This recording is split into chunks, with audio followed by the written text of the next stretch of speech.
آیا صوفیہ استنبول میں واقع ایک تاریخی عبادت گاہ ہے جو ماضی میں بطور گرجا گھر، عثمانی مسجد اور پھر میوزیم کے طور پر استعمال ہوتی رہی۔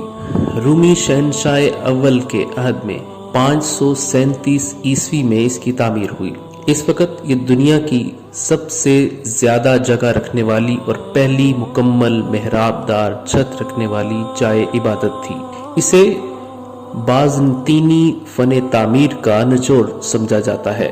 آیا صوفیہ سلطان محمد فاتح کے ہاتھوں فتح قسطنطنیہ ہونے تک مسیحیوں کا دوسرا بڑا مذہبی مرکز بنا رہا۔ آیا صوفیہ مسیحیوں کے گروہ آرتھوڈوکس کلیسا کا عالمی مرکز تھا۔ اس چرچ کا سربراہ جو بطریق یا پیٹریارٹ کہلاتا تھا اسی میں مقیم تھا، لہذا نصف مسیحی دنیا اس کلیسا کو اپنی مقدس ترین عبادت گاہ سمجھا کرتی تھی۔ آیا صوفیہ اس لحاظ سے بھی اہم تھا کہ وہ روم کے کیتھولک کلیسا کے مقابلے میں زیادہ قدیم تھا۔ اس کی بنیاد 3 صدی عیسوی میں اسی رومی بادشاہ قسطنطین نے ڈالی تھی جو روم کا پہلا عیسائی بادشاہ تھا اور جس کے نام پر اس شہر کا نام بیزنطین سے قسطنطنیہ رکھا گیا۔ تقریباً 1000 سال تک یہ عمارت اور کلیسا پورے عالم عیسائیت کے مذہبی اور روحانی مرکز کے طور پر استعمال ہوتی رہی۔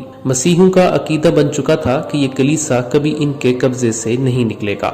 جب 1453 عیسوی میں عثمانی سلطان محمد فاتح نے قسطنطنیہ کو فتح کیا اور بازنطینوں کو شکست ہو گئی تو اس شہر کے مذہبی رہنماؤں اور راسخ العقیدہ عیسائیوں نے اسی کلیسا میں اس خیال سے پناہ لے لی کہ کم از کم اس عمارت پر دشمن کا قبضہ نہیں ہو سکے گا۔ اس حوالے سے مشہور انگریز مورخ ایڈورڈ گیمن منظر کشی کرتے ہوئے لکھتا ہے کہ گرجا کی تمام زمینی اور بالائی گیلریاں باپوں، شوہروں، عورتوں، بچوں، پادریوں، راہبوں کی بھیڑ سے بھر گئی تھیں۔ کلیسا کے دروازے کے اندر اتنا ہجوم تھا کہ اس میں داخلہ ممکن نہ رہا تھا۔ یہ سب لوگ اس مقدس گنبد کے سائے میں تحفظ تلاش کر رہے تھے جسے وہ زمانہ دراز سے ایک ملأ الاعلیٰ کی لاہوتی عمارت سمجھتے تھے۔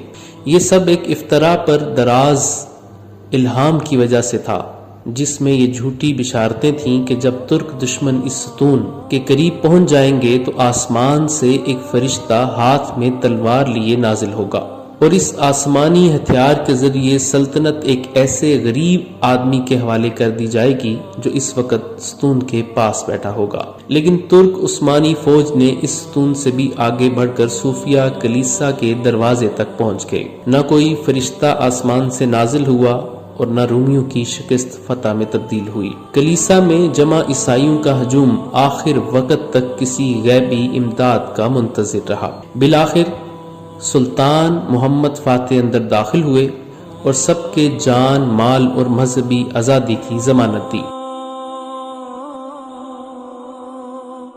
فتح کے دن فجر کی نماز کے بعد سلطان محمد فاتح نے یہ اعلان کیا کہ انشاءاللہ ہم ظہر کی نماز آیا صوفیہ میں ادا کریں گے۔ اس کے بعد پہلا جمعہ بھی اسی میں پڑھا گیا۔ قسطنطنیہ کیونکہ سلطان کی طرف سے صلح کی پیشکش کے بعد بزور شمشیر فتح ہوا تھا، اس لیے مسلمان ان کی کلیساؤں کو باقی رکھنے کے پابند اور مشروط نہ تھے اور اس بڑے چرچ کے ساتھ جو توہمات اور باطل عقیدے وابستہ تھے انہیں بھی ختم کرنا تھا۔ اس لیے سلطان محمد فاتح نے اس چرچ کو مسجد میں تبدیل کرنے کا ارادہ کیا، چنانچہ اسے مال کے ذریعے خریدا گیا۔ اس میں موجود رسموں اور تصاویر کو مٹا دیا گیا یا چھپا دیا گیا اور محراب قبلہ رخ کر دی گئی۔ سلطان نے اس کے میناروں میں بھی اضافہ کر دیا۔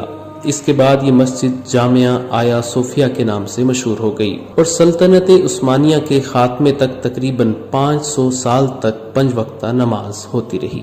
فتح قسطنطنیہ کے بعد وہاں مسلمانوں کی نماز اور اجتماع کے لیے فوری کوئی جمع گاہ اور عبادت گاہ نہ تھی، اس لیے سلطان نے آرتھوڈوکس کلیسا کے اس تاریخی مذہبی مرکز کو مسجد بنانے کا ارادہ کیا۔ چنانچہ سلطان نے اس عمارت کو اور آس پاس کی زمین کو اپنے ذاتی مال سے خریدا اور اس کی مکمل قیمت کلیسا کے راہبوں کو دی۔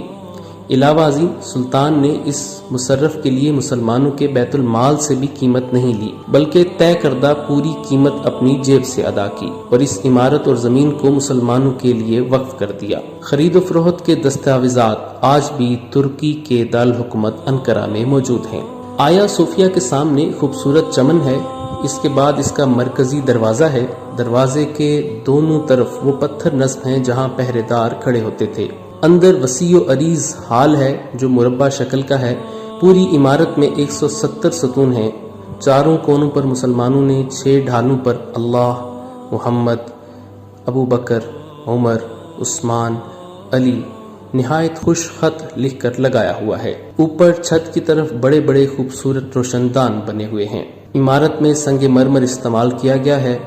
بے شمار تختیاں لگی ہوئی ہیں جن پر عربی خط میں لکھا اور نقش و نگار کیا گیا ہے۔ آیا صوفیہ کی عمارت فتح قسطنطنیہ کے بعد سے 481 سال تک مسجد اور مسلمانوں کی عبادت گاہ رہی، لیکن سلطنت عثمانیہ کے خاتمے کے بعد جب مصطفیٰ کمال اتا ترک ترکی کا سربراہ بنا تو اس نے مسجد میں نماز بند کر کے اسے عجائب گھر بنا دیا۔ جولائی 2020 میں اسے دوبارہ 1935 سے قبل والی حیثیت دے دی گئی۔ مئی 2014 کو ترکی میں نوجوانان اناطولیہ نامی ایک تنظیم نے مسجد کے میدان میں نماز فجر کی مہم چلائی جو آیا صوفیہ کی مسجد بحالی کے مطالبے پر مبنی تھی۔